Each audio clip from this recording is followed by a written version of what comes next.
palestra, que parece que o seu tema foi premonitório, porque falaremos sobre fraternidade e ascensão espiritual. E alguém que sempre achou com muita fraternidade aqui foi justamente a Leocádia Bernardes. E certamente, em função da solidariedade que sempre cumpriu por todos, acudido a todos, sem nenhuma distinção, certamente está ascendendo bastante em planos vibratórios superiores no dia de hoje. Ainda que é necessário sempre superar o choque da morte, que mesmo que estejamos preparados, tenhamos o conhecimento necessário, sempre é uma mudança muito forte do estado, que certamente sempre causa alguma perturbação. Então, falamos sobre fraternidade e ascensão espiritual. Ascensão para quê? Para se aproximar do divino. Então não podemos começar uma palestra sobre esse tema sem falarmos um pouco sobre o divino. A noção do divino, nós sabemos, não é objeto da ciência experimental, da ciência física, química, biológica, mas de outro tipo de conhecimento. É um conhecimento que fala muito mais ao coração do que à mente, mas também fala à mente, tem se tornado um pouco mais racional com o passar dos tempos. Apesar de haver essa racionalidade, nos parece um equívoco se querer falar sobre os atributos da divindade. Dizer que Deus, por exemplo, é onisciente, onipotente ou onipresente, porque presença, consciência e poder são expressões humanas e naturalmente, por serem por nossa linguagem, elas são limitadas. Seria mais ou menos como tentar explicar no século XVIII, antes do advento da filmagem, da fotografia, o que é neve para o povo que habita as selvas equatoriais. Não há, digamos assim, dimensão semântica para entender o conceito de neve para quem está tão afastado daquela realidade. É o mesmo que nós tentamos enquadrar Deus dentro da nossa limitada terminologia. O filósofo Wittgenstein sempre falou que os limites do homem são os limites da sua linguagem. Então nós temos uma limitação de um instrumento para tentar compreender Deus. Mas é claro que nós estamos aproximando mais da sua compreensão. É um passo muito pequeno em direção à compreensão plena, mas é, digamos assim, o início do processo. Como diz a sabedoria chinesa, um caminho de 1000 léguas começa com um passo. E realmente estamos a alguns passos a mais do que nos primórdios. Tudo começou com o animismo. Tínhamos a ideia de que os homens tinham que levar em conta a perspectiva e o interesse de diversos outros seres animados para poder encontrar o seu lugar no mundo. Então, para que um alce fosse caçado, por exemplo, era necessário negociar com o espírito do alce. Para que uma árvore fosse derrubada, para poder dar fogo e afastar os demais selvagens, era necessário negociar com o espírito daquela árvore, e assim por diante. Então sempre havia uma espécie de uma negociação com a ânima, um espírito que animava aquele acidente geográfico ou aquele ente em especial. Quando aconteceu a Revolução Agrícola, nós, seres humanos, deixamos de ser caçadores-coletores e passamos a nos tornar sedentários. Então passou-se a ter propriedade sobre animais, sobre terras de cultivo. Então não se podia simplesmente, quando as condições do tempo eram adversas, fazer muito calor, ou muito frio, ou muito seco, ou muita chuva, simplesmente ir embora, como era dado aos caçadores-coletores de 50, 100 gerações antes. Então tudo isso provocou uma necessidade de mediação com as forças da natureza. E aí se criaram os grandes deuses politeístas. Primeiro, naturalmente, o deus do tempo, o deus da fertilidade, que dizia respeito à fertilidade do rebanho e o regime de chuvas, que podiam levar populações inteiras ao extermínio em poucos anos. Depois, para aquelas populações que se localizavam em costas, o deus dos mares, que tinha que apaziguar, digamos assim, as ondas, para que os barcos pudessem se ingrar e trazer a pesca tão necessária para a alimentação daquele povo. Naturalmente, todos tinham medo de relâmpagos e trovões, então era preciso apaziguar também o Deus dos céus, e assim por diante. Então tínhamos uma quantidade muito grande de deuses que precisavam ser apaziguados. E para tanto, não precisavam mais tantos xamãs, assim. Precisavam de grandes sacerdotes, de grandes potestades, que naturalmente tinham muito poder político também. O poder religioso estava muito ligado ao poder político. Então, surgiram com isso as religiões politeístas. Naturalmente, com o passar do tempo, alguns deuses passaram a ser mais cultuados que outros. Então, passamos de um politeísmo para uma monolatria, ou seja, cultivar apenas um Deus, apesar de aceitar a existência de outros. Até que chegou um ponto em que, em Israel, se entendeu que só existia um Deus, o que foi um progresso em relação a tudo que se tinha antes.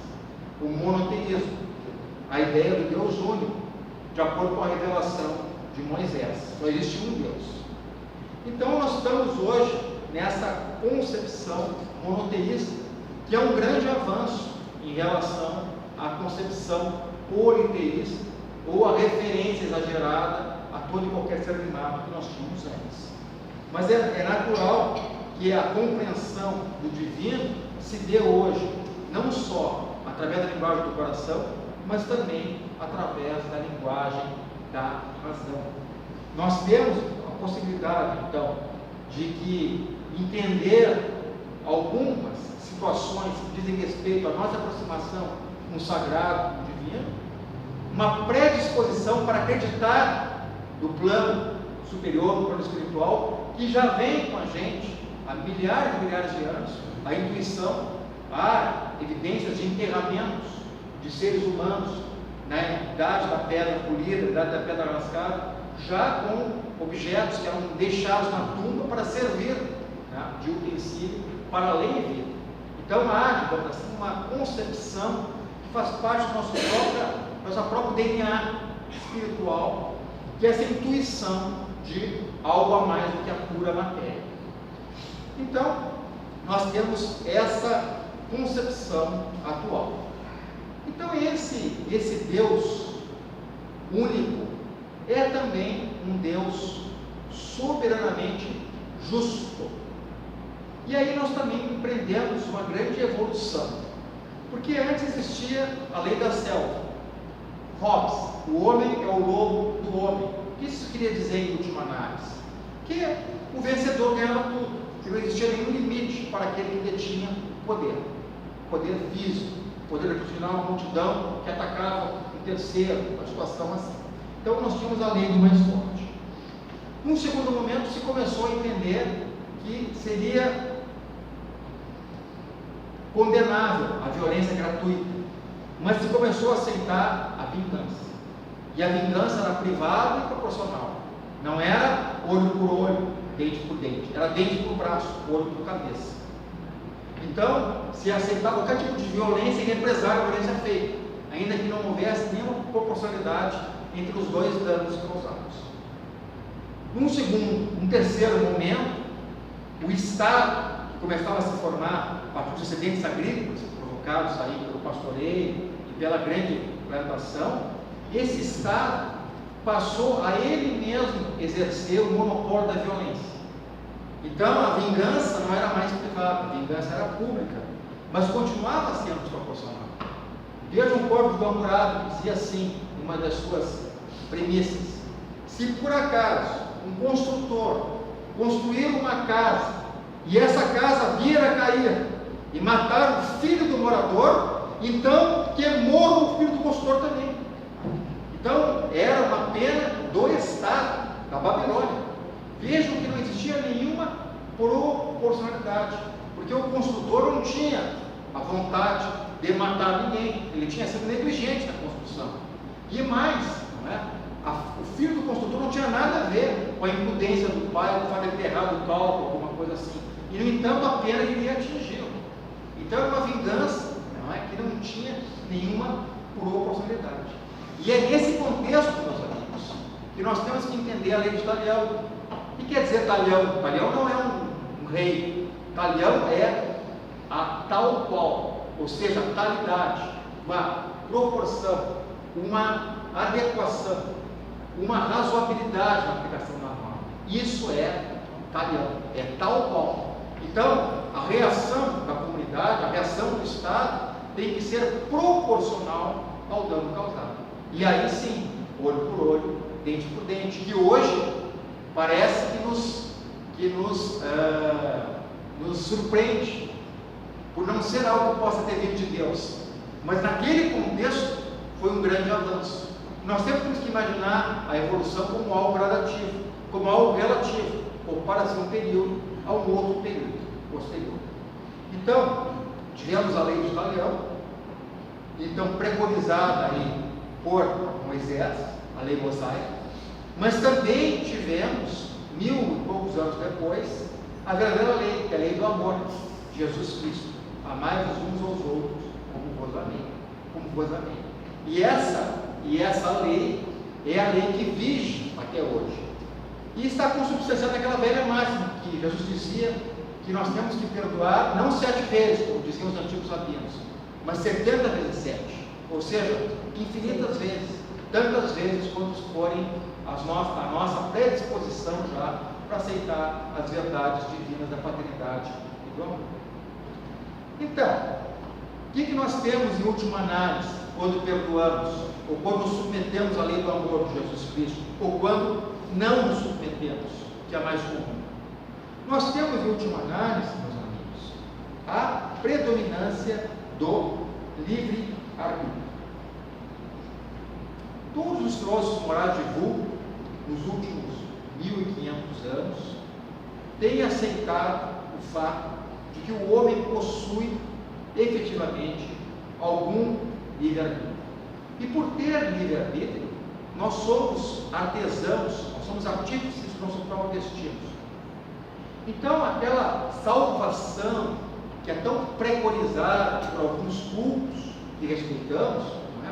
Na verdade, não é uma salvação que se dá assim, mas equivale a uma gradativa e persistente evolução espiritual, que se consubstancia na assimilação gradativa de novas virtudes, e também no gradativo combate aos diversos vícios, principalmente o orgulho e o egoísmo, que são os principais. O orgulho e o egoísmo são tão fortes no ser humano que advém da nossa própria natureza animal. O animal, no seu instinto, não importa que tenha 4 ou 5 indivíduos da mesma espécie, se tem pouca comida, ele quer todo para ele, não tem aquela ideia da partilha. Isso diz respeito à própria manutenção da vida, é um instinto. Nós temos esse instinto entranhado em nós, e esse instinto, de certa forma, ele faz nascer em cada um o gênese desse egoísmo, que tem que ser combatido. À medida que nós nos afastamos da animalização, nos aproximamos da evangelização. Ou seja, à medida que nós saímos do ato, nos encaminhamos para o organjo. Isso é muito difícil. É um processo gradativo, demorado, persistente e que exige muita disciplina por parte daquele que quer legitimamente, que quer de coração se tornar uma pessoa melhor, empreender a reforma íntima. Então, essa salvação, na verdade, que algumas religiões propagam, é um processo gradativo e é um processo demorado. Não se faz em uma encarnação só, não se faz no ático, como alguns dizem. Outra questão interessante que diz respeito à nossa interação com o divino é justamente a concepção do karma e a concepção do dharma. Então, o dharma é uma palavra que não se usa muito no espiritismo kardecista, mas ele encontra uma consonância com outro termo que é muito utilizado no espiritismo, é a missão. Então, o karma é a ação que nós fazemos em prol do dharma, que é a nossa missão. Então, todo mundo, depois de um certo momento da sua vida, consegue perceber qual é a sua missão. A Zilda já percebeu, já cumpriu boa parte dela, talvez totalmente, não sabemos, não é? Cada um de vocês ou já descobriu, ou está em processo de descoberta do seu dharma, da sua missão. Então, karma e dharma são palavras que nós temos que estudar um pouco mais, porque dizem respeito a uma sabedoria milenar que se aplica bastante também à ideia da concepção do divino. Então, quando nós falamos em Karl e Darwin e a influência do livre-arbítrio, talvez nós tenhamos uma certa dificuldade para entender. Mas até que ponto que eu tenho livre-arbítrio, que eu tenho a consciência e a possibilidade de escolher, se a minha vida atual também recebe um influxo das escolhas equivocadas que eu fiz no passado, o karma negativo, porque o karma em si é neutro, ele pode ser positivo ou negativo, mas o nosso karma negativo, as ações más que plantamos nesta vida das passadas, elas retornam em função da lei de ação e reação. Então, quem semeia ventos não pode colher outra coisa que é uma tempestade. Existe uma relação de proporção, uma relação bionífica entre aquilo que a gente planta e aquilo que a gente colhe. Quem planta banana não pode colher pêssego. Naturalmente, quem planta situações negativas, situações ruins, não pode retirar daí alguma coisa que seja positiva. Então, aquele karma negativo que não é resgatado pela moeda do amor, que é sempre a melhor opção, acaba sendo resgatado, infelizmente, pela moeda da dor. Então, se nós temos alguns condicionantes que podem vir, até que ponto que nós somos livres? Até que ponto que temos o livre-arbítrio? Uma metáfora vai ilustrar bem essa convergência do livre-arbítrio de cada um de nós com o karma que nós trazemos, em maior ou menor grau, porque todos somos endividados, todos estamos esperando de provas e expiações, todos temos alguma coisa a resgatar que ainda não foi resgatada pela moeda do amor. Então, se a vida terrena pudesse ser comparada a uma viagem de trem, haveria pontos pré-determinados infensos, não atingidos, estariam imunes à ação da nossa vontade. Ninguém pode escolher, por exemplo, aonde nasce, uma cobertura da Vieira Solta ou uma favela em Bengala. Então nós não temos essa liberdade, não é? Podemos até combinar, para quem já tem algum adiantamento, na fase pré-reencarnatória, algumas questões, mas há alguns resgates que têm que ser feitos. Então, a família que nos receberá, nova experiência na carne, família amorosa ou não, uma família intelectualizada ou não, uma família com esta ou com aquelas características, né? Que equivale à estação de partida do nosso trem, a profissão que escolheremos, os filhos que já ajustamos em receber, em função também de um ajuste que temos que fazer com aqueles que nos são próximos, a comunidade espiritual que nos acompanha. Todas essas questões são estações de passagem obrigatória por qual o trem vai ter que passar. E aí nós não temos livre-arbítrio para poder escolher. São situações impostas. Até uma doença que irá nos acometer em um dado momento da vida, em função do resgate qualquer, é uma estação de passagem que necessariamente o trem vai parar.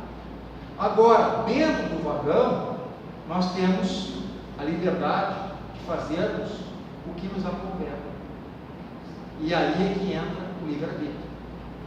Claro que antes que o trem se ponha em marcha, nós estamos meio que oscilando, porque os primeiros anos nós não temos ainda o pleno domínio sobre o nosso corpo.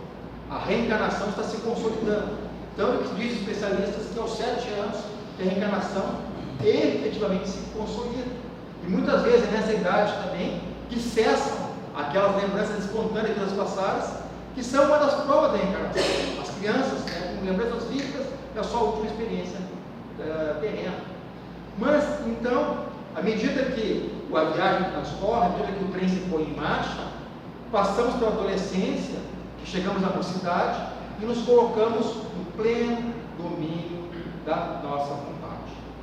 Então, ao longo dessa viagem, podemos confraternizar com os demais passageiros do nosso vagão, ou mesmo de outros vagões pelas quais podemos passar, de repente mudamos de país, uma coisa assim, mas estamos todos no mesmo trem, que é o trem da contemporaneidade. Somos todos nossos contemporâneos. Então, como é que nós podemos, né, interagir com os demais passageiros desse trem, esse grande trem, um grande número de vagões? podemos confraternizar em uma relação solidária, fraterna, construtiva, mas também podemos entrar em um conflito muito intenso com tudo, com todos e com nós mesmos. Então, aí, digamos assim, apesar das condições do vagão, não é a primeira classe, nem a segunda, a terceira classe, nós estamos ali, mas tudo, beleza? Tudo, né, depende do nosso livre-arbítrio. É aquela velha questão, não é? O grande chave da vida não é o problema que nós temos, mas sim como tratamos os problemas que nós temos, porque todos temos problemas, todos temos dificuldades, todos temos situações a serem vencidas, a serem superadas.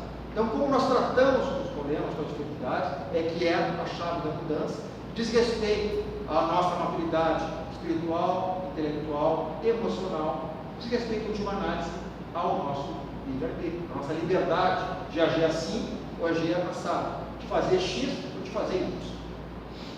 Então, existe até um lado extremo de liberdade, uma liberdade mal utilizada, que seria se jogar o trem antes que ele chegue até a estação de destino, que seria o suicídio, que seria um ato impensado, que só vai prejudicar, porque aquela viagem tem que ser feita, vai ter que ser feita então no próximo trem, ou daqui a 2, 3, 4 trens, um atraso para a nossa evolução, e também em condições às vezes mais deploráveis, mais difíceis do que aquela que nos estava destinada no primeiro momento.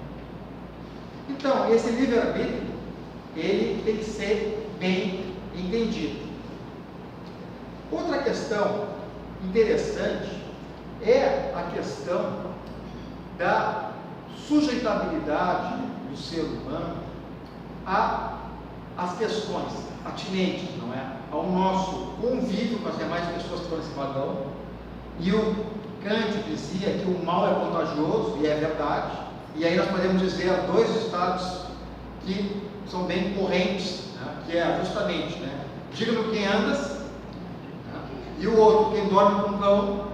Então, é muito importante verificar qual é a nossa companhia, seja a nossa companhia espiritual, a nossa companhia física, quem está conosco, né? Como reencarnado. Isso é muito importante, porque o mal é contagiante, mais contagiante do que o bem. Às vezes pessoas, a princípio, acima de qualquer suspeita, quando estão numa multidão, num grupo, fazem coisas horríveis.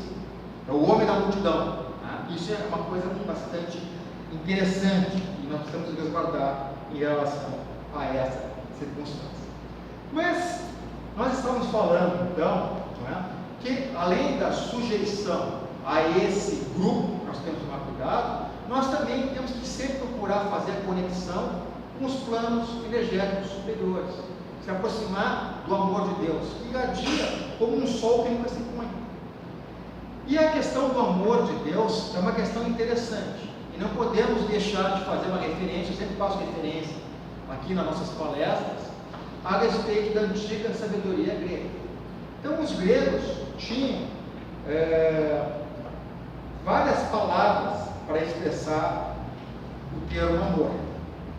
Então, Eros correspondia ao amor carnal, o amor entre dois seres, homem e mulher ou não, hoje em dia nós estamos abertos a todo tipo de relacionamento, homem ou mulher ou não, que tem um vínculo sexual que os atrai. Eros. Filia está ligado à amizade, ou seja, a um laço robusto que liga pessoas que compartilham o mesmo interesse, uma vida em comum ou uma afeição pelos mesmos temas. Então, filia. Aí vem o termo filosofia, aí vem o termo filantropia, filia, amizade. E nós também temos a outra palavra que se ouve muito falar hoje em dia, que é a palavra água, que é o amor fundado na fé, que por ele é animado pela fé.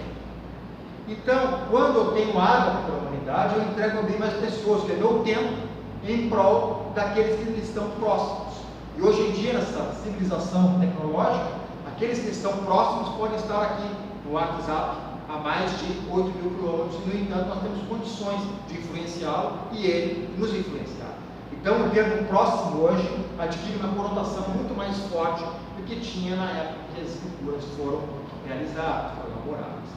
Então, quando se utiliza a expressão caritas, e fora da caridade não há salvação, nós estamos englobando num termo latino essas três expressões.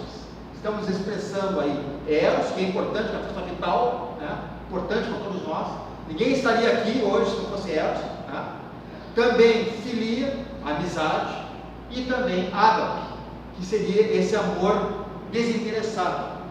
Mas a ágape tem um problema, que é justamente se interessar tanto pela humanidade que podemos nos descuidar de nós próprios. Então, o Cáritas procura fazer um contrabalanceamento, fazer uma junção dessas três subdivisões do amor, colocando a caridade, preocupação com o outro, não é? Mas também consigo mesmo, como o elemento mais importante. Então, o que seria exatamente Cáritas?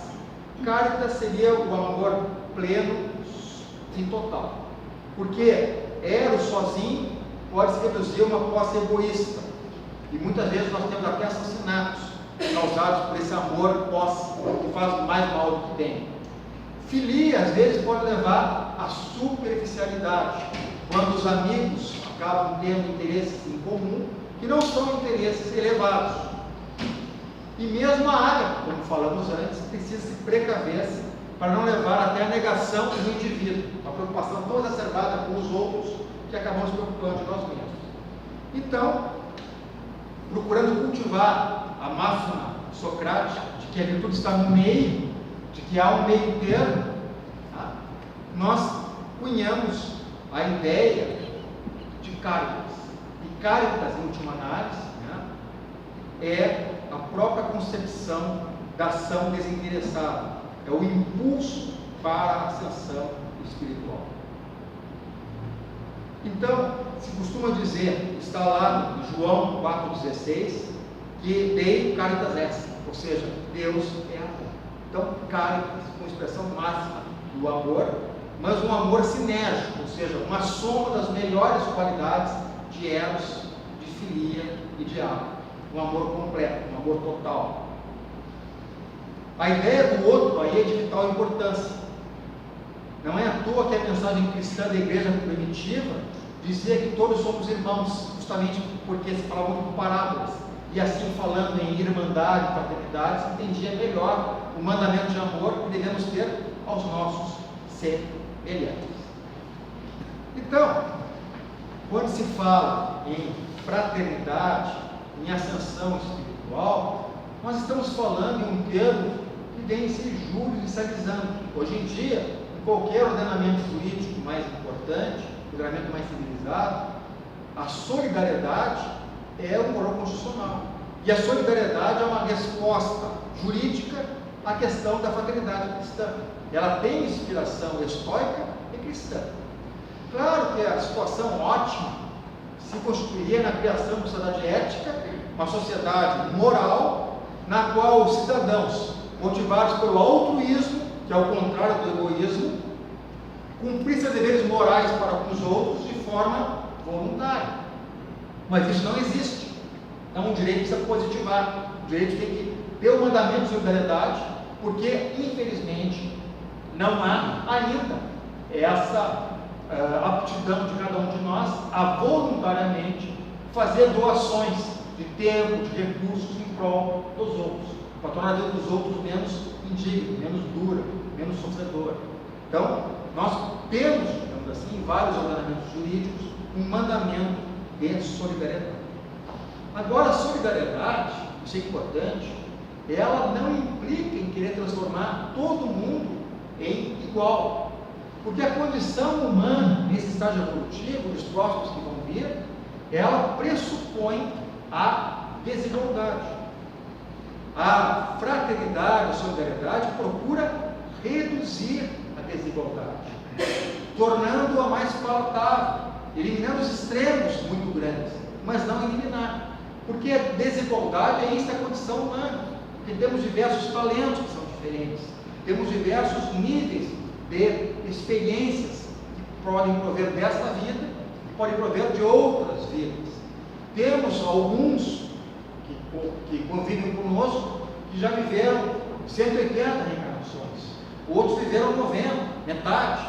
Então, naturalmente, a experiência que cada um tem é diferente. Alguns viveram 100 reencarnações, aproveitaram essas 100 reencarnações muito mais do que quem já viveu 130.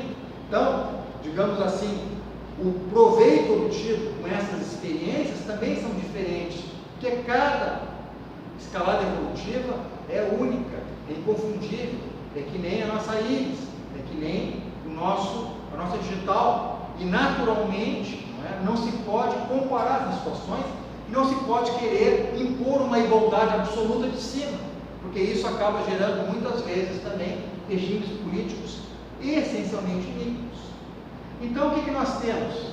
Nós temos, de um lado, a liberdade, o livre-arbítrio. Nós temos, de outro lado, a fraternidade. Então, alguma igualdade, alguma justiça é obtida mediante a interação, mediante a busca do meio termo entre a liberdade reservada e essa fraternidade. Então, o que nós temos que fazer em última análise? Temos que utilizar a fraternidade para evitar que a liberdade de cada um de nós não provoque desigualdades que sejam incompatíveis com o mandamento de caridade que Deus nos trouxe. Isso é muito importante, porque a liberdade é importantíssima, mas uma liberdade desmedida, que não respeite os limites do outro, acaba sendo negativa.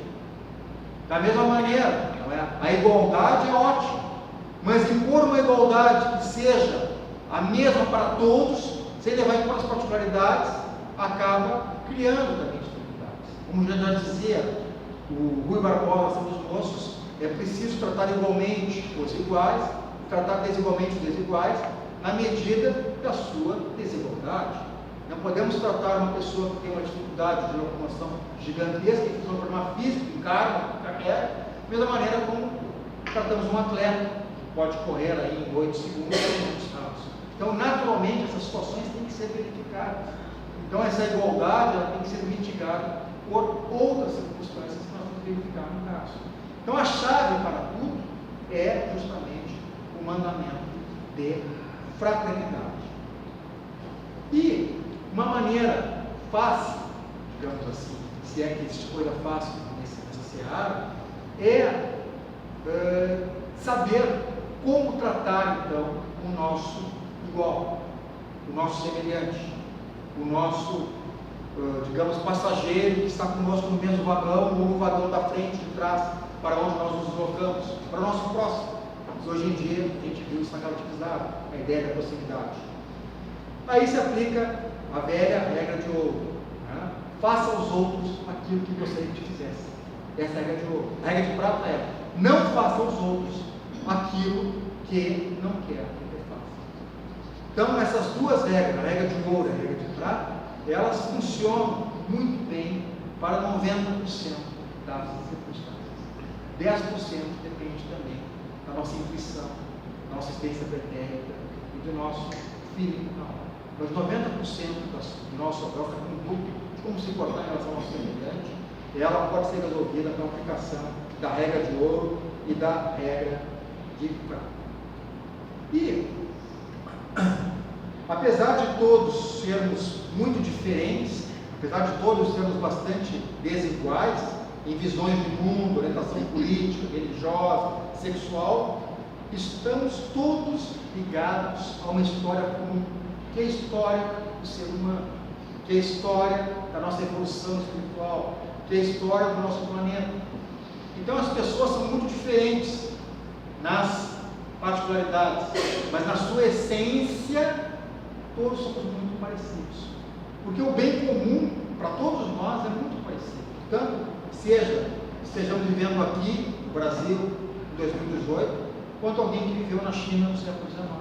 São aquelas necessidades básicas, o mínimo existencial, o piso vital, tudo isso é muito parecido.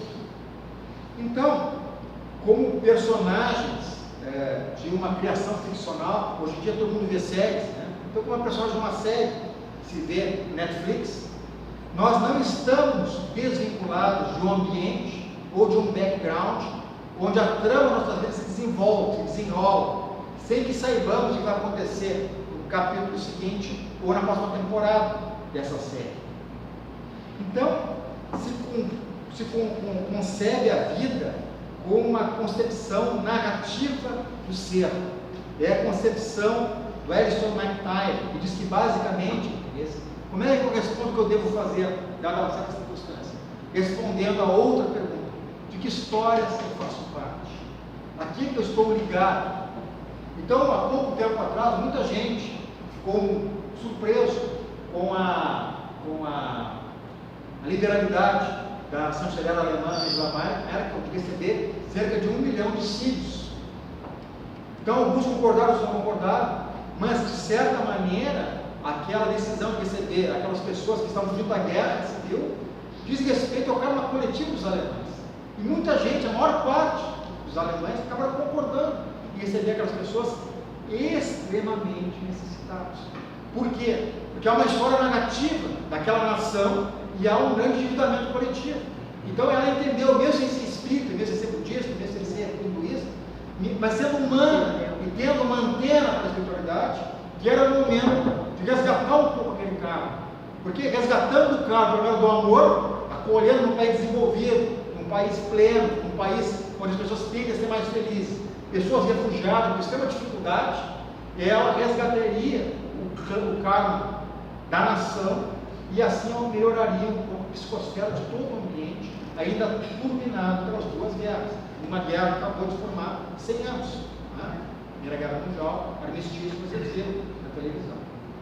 Então, meus amigos, sobre fraternidade e ascensão espiritual, que já encaminhando nos últimos minutos aqui, a pergunta que eu devo fazer em relação ao meu semelhante pode ser respondida com mais exatidão caso eu situe essa pergunta no âmbito de uma indagação mais abrangente.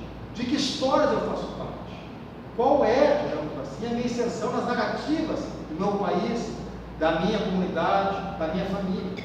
Então aí, muitas vezes a missão da gente, quem não descobriu ainda, pessoas com 20, 25, 30, 35 anos, já vi que a gente descobriu a missão dos 40.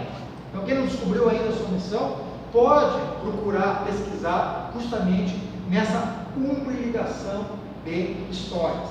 A visão narrativa de ser de Alistair McIntyre é uma coisa interessante. Né? Procurem isso no Google. A visão narrativa do ser. Botem só isso que vai aparecer o Alistair McIntyre e essa ideia, não é, das histórias de que nós fazemos parte. Porque estamos todos atados por laços coativos que não escolhemos, por status culturais e históricos que precedem o nosso nascimento e, de certa forma, limitam a autodeterminação absoluta que nós talvez pensamos que estejamos em posse.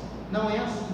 Nós também estamos ligados não só à história individual, mas à história coletiva. E isso tem que ser observado. Em última análise, precisamos todos cultivar a solidariedade. Não é à toa que o pensamento ocidental está muito internalizado por aquela ideia revolucionária até hoje da liberdade, igualdade e fraternidade. A fraternidade funcionando como um freio à liberdade excessiva, lembrando que é necessário também promover alguma igualdade substancial, não só uma igualdade formal, algo que tolhe os extremos e não possibilite que haja tanta diferença entre modos de vida no mesmo país, um país tão rico como o Brasil. Então, eu agradeço a atenção de vocês e vou fazer a prece de encerramento.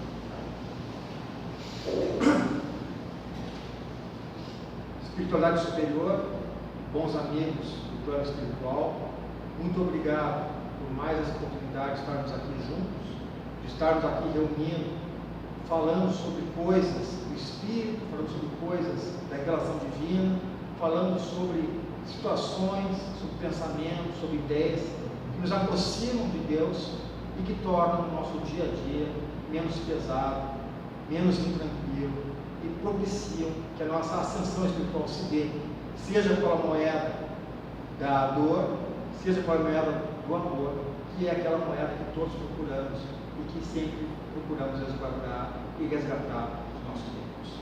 Que assim seja.